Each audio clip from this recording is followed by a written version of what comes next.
भाजपचे आमदार गोपीचंद पडळकर यांनी एका महसूल सेवेतल्या अधिकाऱ्यावर गंभीर आरोप केलाय। IRS अधिकाऱ्यानं त्याच्या नातेवाईकांच्या मदतीनं नवी मुंबईत 2000 कोटींचा घोटाळा केल्याचा आरोप पडळकरांनी केलाय।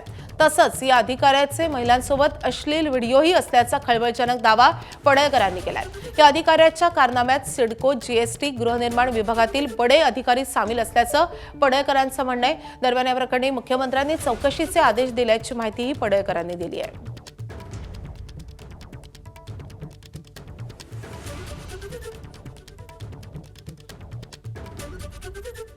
त्यावरती कारवाई होण्याची आवश्यकता आहे। ते तिथं जर रतन टाटाचा फोटो वापरतात, या लाजिरवाणी बाब सगळ्यात ही गोष्ट आहे की या DDSR ऑफिसमध्ये आदरणीय रतन टाटा साहेबांचा फोटो आहे। तुम्ही फसवणूक करताय।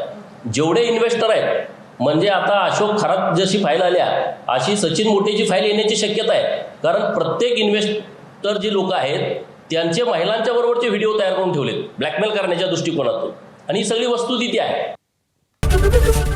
ABP माझा, उघडा डोळे बघा नीट।